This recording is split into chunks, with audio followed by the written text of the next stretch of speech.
윤 작가 주석 TV 채널을 시청하시는 분들께 먼저 권고의 말씀을 드립니다. 성경이 오점이 없는 창조자 하나님의 말씀임을 증명하는 근거는 바로 성경의 예언입니다. 인류 역사에는 예언이 성취된 연대기가 기록되어 있습니다. 성경의 창세기 1에서 11장은 인류 문명의 발상지 메소포타미아 지대에서 최초로 인류 문명이 시작되기 이전에 약 2000년간 거성 문명이 있었다고 기록하고 있습니다. 그리고 메소포타미아 문명 이후 오늘날까지 약 4000년의 역사에서 일어날 일들을 예언했고, 더 나아가서 오늘날 하이테크 산업 기술의 기하급수적인 발전이 성경의 종말론에 관한 예언을 성취하고 있다고 기록되어 있습니다. 요한계시록은 성경 전체의 예언들이 성취되는 연대기의 순서를 알려주는 책으로 성경과 인류 역사 전체를 이해하는 틀을 제공합니다.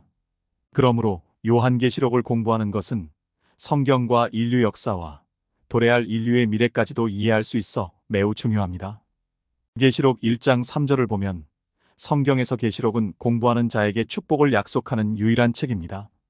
요한계시록을 이해하기 위해서 구약 성경의 예언 중에 성취된 예언과 아직 성취되지 않은 예언에 관한 사전 지식이 필요합니다.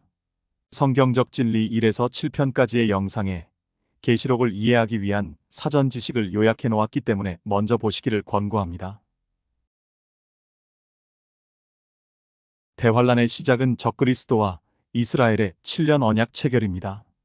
대환란의 기간은 이스라엘이 적그리스도와 언약을 맺은 7년 기간입니다. 야곱의 고난의 때라고도 하는 이 기간에 세상은 적그리스도의 통치를 받을 것이며, 이스라엘 민족은 예수님의 메시아 되심을 거부한 죄에 대한 심판을 받을 것입니다.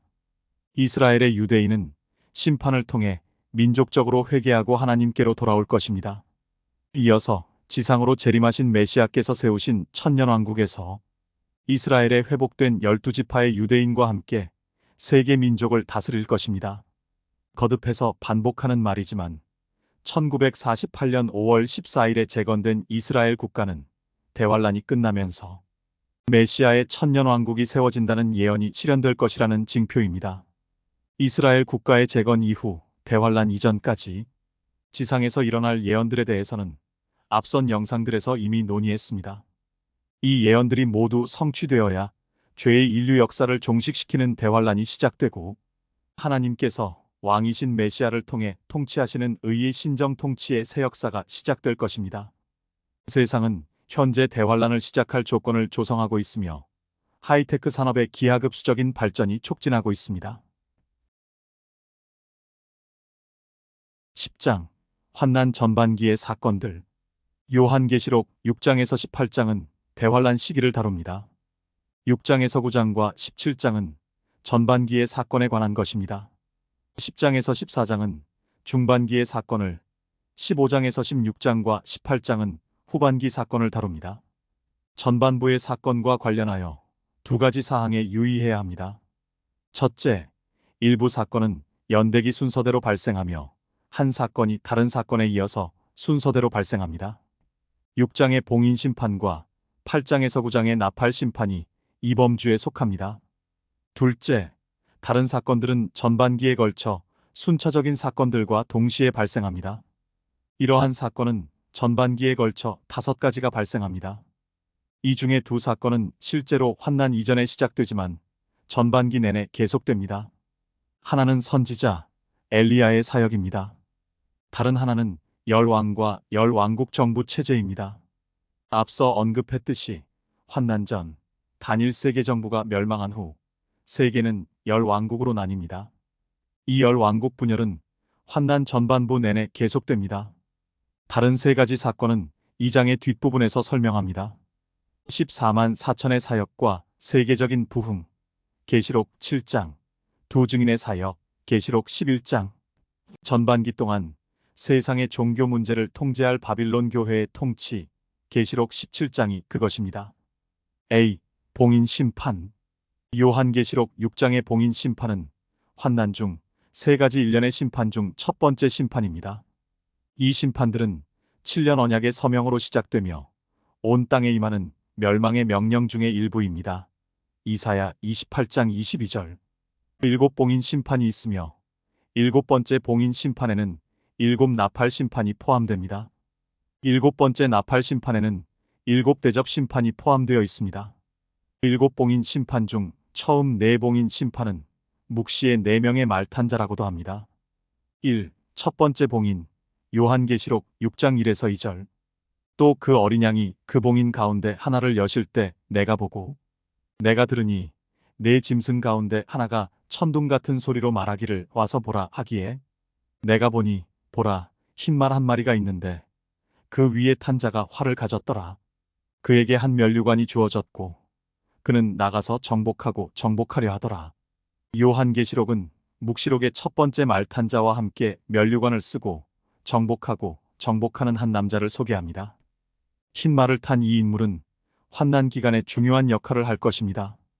이 인물이 메시아가 아니라는 것은 여기서 면류관이 스테파노스 면류관, 즉 정복자 또는 승자의 면류관이라는 사실로 알 수 있습니다. 그것은 19장에서 메시아가 쓰는 면류관의 유형인 주권과 왕족의 면류관인 면류관이 아닙니다. 환난을 정복하고 정복하기 위해 환난에 들어가는 이 인물은 적그리스도입니다. 적그리스도의 인물과 활동을 완전히 이해하려면 위조 삼위일체의 틀 안에서 보아야 합니다. 요한계시록 13장에 따르면 대환란에는 거룩하지 않은 삼위일체가 세워질 것입니다. 사탄은 가짜 아버지의 역할을 할 것입니다. 참 아버지께서 아들에게 모든 권세를 주셨던 것처럼 사탄은 적그리스도에게 모든 권세를 주게 될 것입니다. 거짓 선지자는 위조 성령의 역할을 할 것입니다. 성령의 사역은 메시아를 경배하도록 사람들을 부르는 것입니다. 거짓 선지자의 사역은 모든 사람을 적그리스도에게 경배하도록 부르는 것입니다. 모든 상세한 사항은 이 연구의 뒷부분에서 볼 수 있겠지만 이 적그리스도는 위조아들의 역할을 할 것입니다. 적그리스도가 해야 할 역할이 이해되면 성경에 언급된 많은 것들이 더 쉽게 이해될 것입니다. A. 적그리스도의 이름들. 대환란 기간 인간 문제에서 중심적인 역할을 할 사람에게는 성경 전체에 걸쳐 여러 가지 이름이 주어집니다.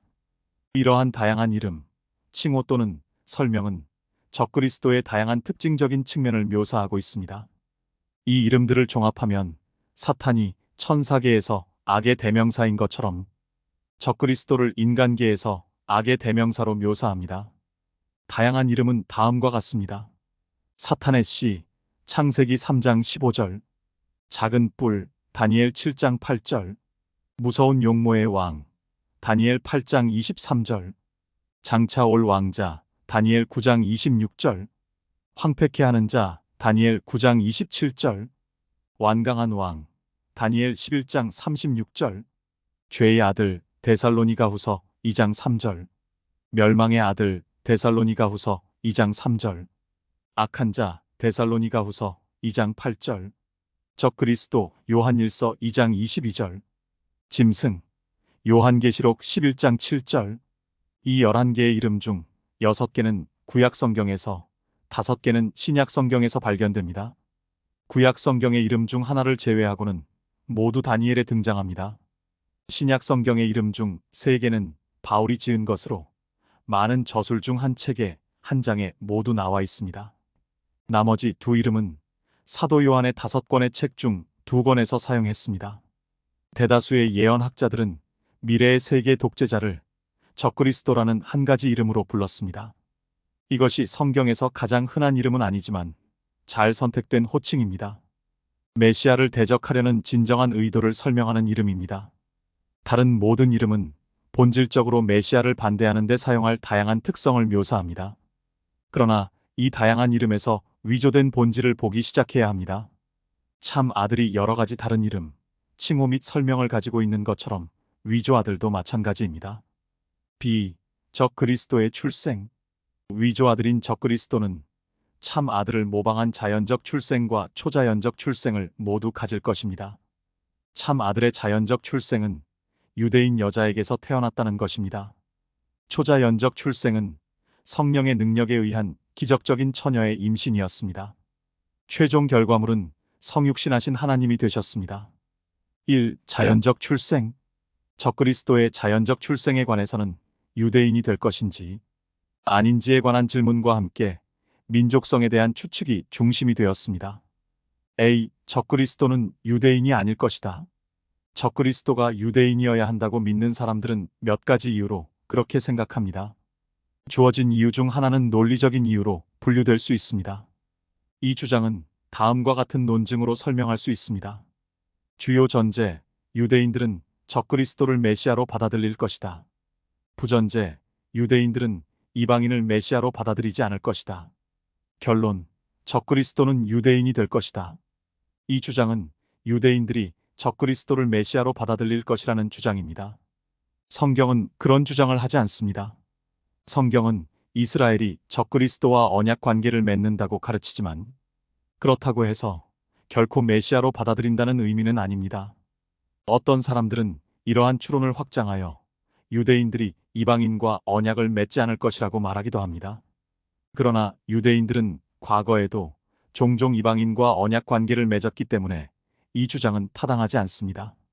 최근의 예로는 이스라엘과 이집트, 요르단, 팔레스타인 해방기구 사이에 체결된 평화조약이 있지만 이스라엘의 어느 누구도 사다트, 후세인, 아라파트가 메시아라고 믿지 않았습니다. 그러나 이 논리적 이유 역시 전체 문제를 보지 못합니다. 다른 방식으로 질문할 수 있습니다. 적그리스도가 유대인이라면 이방인들은 어떻게 받아들일까? 따라서 논리적 이유는 어느 쪽이든 사용될 수 있으며 그 자체로는 유효하지 않습니다. 이런 논리에 근거한 적그리스도의 유대인됨에 관한 주장은 타당하지 않습니다.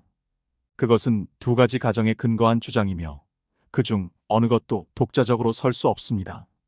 또한 어떤 것이 참인지에 대한 최종 분석은 논리가 아니라 성경에 근거해야 합니다. 궁극적인 질문은 논리적인가가 아니라 성경적인가입니다. 논리적 근거에 필요한 가정은 성경이 검증할 수 없습니다. 사람들이 적그리스도가 유대인이라는 또 다른 이유는 요한계시록 7장 1에서 8절에 근거합니다. 이 논거는 다음과 같이 논증할 수 있습니다. 주요 전제, 적그리스도가 올 지파는 14만 4천 명에 포함되지 않을 것이다. 부전제, 단은 14만 4천 명에 속하지 않는다. 결론, 적그리스도는 단 지파 출신이다. 그러한 추론의 어리석음은 성경을 문자 그대로 해석하는 사람이라면 누구나 분명해야 합니다. 우선 추측의 주장입니다. 통역자가 정직하다면 단이 14만 4천 명에서 제외된 이유를 정말로 모른다는 것을 인정해야 할 것입니다. 성경은 단이 제외된 이유를 어디에도 명시하지 않습니다. 이 견해의 지지자가 말하는 이유라면 한 사람 때문에 한 지파 전체가 벌을 받는 이유를 설명해야 합니다. 또한 단에게 저주가 있다면 왜 단이 천년왕국 이스라엘 에스겔 48장 1절에 포함되는 것인가? 성경에 없는 정보를 가정하는 것은 건전한 해석하기에 위험합니다. 이 주장에는 순환 추론도 포함됩니다. 논리를 반복합니다. 주요 전제, 적그리스도가 올 지파는 14만 4천 명에 포함되지 않을 것이다. 부전제, 단은 14만 4천에 속하지 않는다. 결론, 적그리스도는 단 지파 출신이다. 이 논증에서 또 다른 논증이 전개됩니다. 주요 전제, 적그리스도는 단 지파 출신이다. 부전제, 단은 유대인 지파이다. 결론, 적그리스도는 유대인이다. 또는 다른 방식으로 말할 수도 있습니다. 1. 적그리스도는 유대인이다. 2. 적그리스도가 올 지파는 14만 4천 명에 포함되지 않는다. 3. 단은 14만 4천 명에 속하지 않는다. 4. 적그리스도는 단 지파 출신이다. 5. 단은 유대인 지파이다. 6. 그러므로 적그리스도는 유대인이다. 어떻게 표현하든 이것은 순전히 순환 추론이며 그 진실은 전제의 진실에 달려 있습니다. 순환 추론은 그 자체로 일관성이 있지만 일관성이 있다고 해서 성경적이지는 않습니다. 순환 추론의 전제에는 이 교리의 근거가 되는 증거가 없습니다. 적그리스도의 유대인성에 대해 가장 자주 사용되는 성경 본문은 다니엘 11장 37절에서 찾을 수 있으며 킹 제임스 버전에서는 다음과 같이 읽습니다.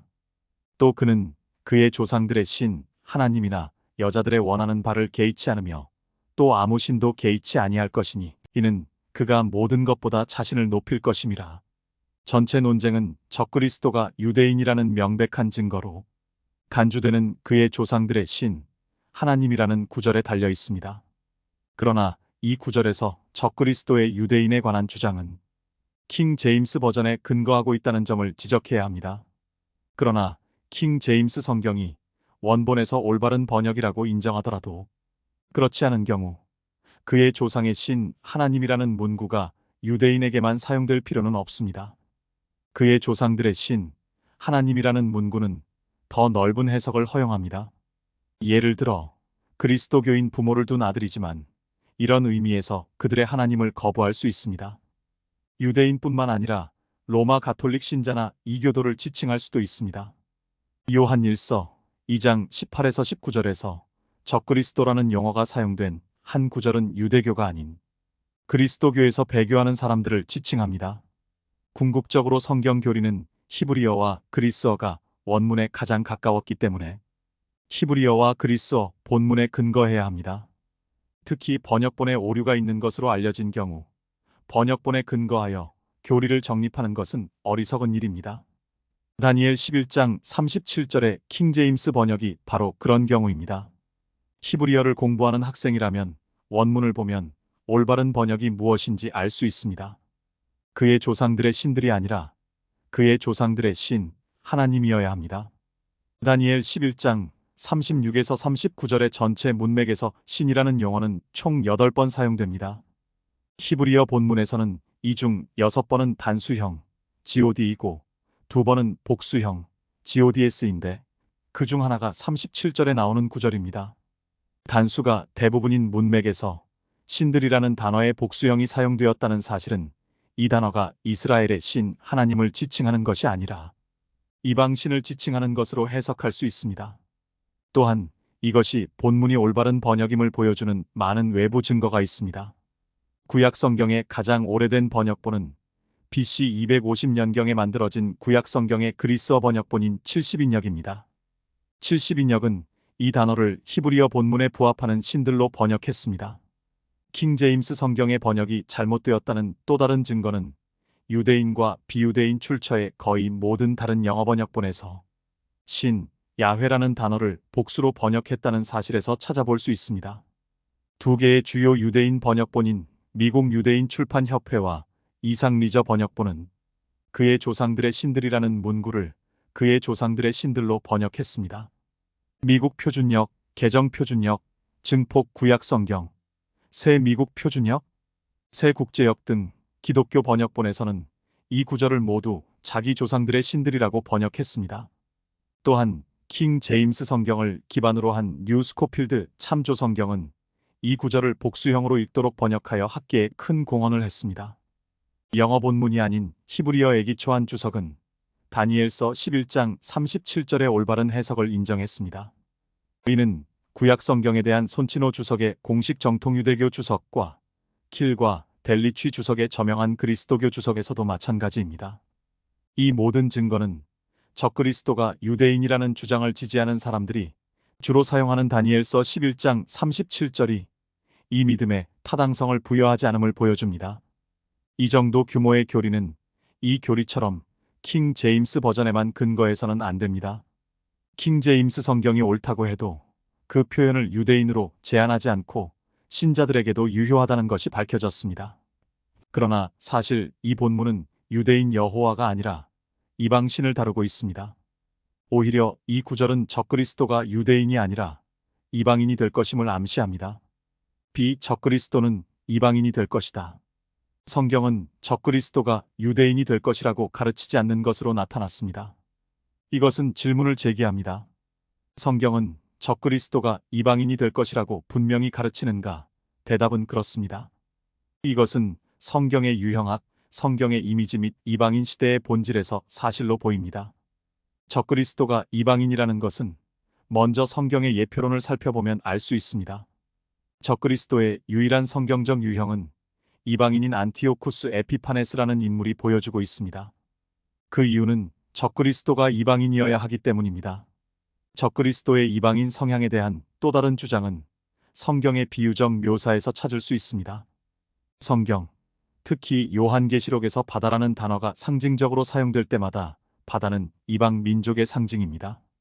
요한계시록 13장 1에서 10절에 나오는 짐승은 바다에서 나오고 바다는 이방 국가를 상징하므로 계시록 17장 15절. 이는 적그리스도가 이방인 출신임을 가리킵니다. 그러나 적그리스도의 이방인 국적의 열쇠는 이방인 시대의 본질에서 찾을 수 있습니다. 전천년주의자 대부분은 이방인의 시대가 메시아의 재림 때까지 끝나지 않는다는 데 동의합니다. 또한 적그리스도가 이방인의 시대의 최종 통치자라는 데도 동의합니다. 이에 대한 자세한 내용은 2장 이방인의 시대에 설명되어 있습니다. 그렇다면 이방인만 득세하는 때에 어떻게 유대인이 마지막 통치자가 될 수 있는가? 적그리스도가 유대인이라고 말하는 것은 이방인의 시대의 본질과 모순됩니다. 유대인이 이방인 권력의 마지막 세계 보좌를 차지한다는 것은 불가능한 가정입니다. 따라서 예표론과 비유적 묘사에서 나온 주장 그 자체가 설득력이 없고 이방인의 시대의 본질에 대한 명확한 성경적 가르침과 결합될 때 적그리스도가 이방인이 될 것이라는 강력한 증거가 될 수 있습니다. 성경이 창조주 하나님의 말씀임을 증명해 주는 것은 바로 예언입니다. 구독과 알림을 설정해 놓으시면 매주 일요일 오후 7시에 올리는 요한계시록 주석을 보실 수 있습니다.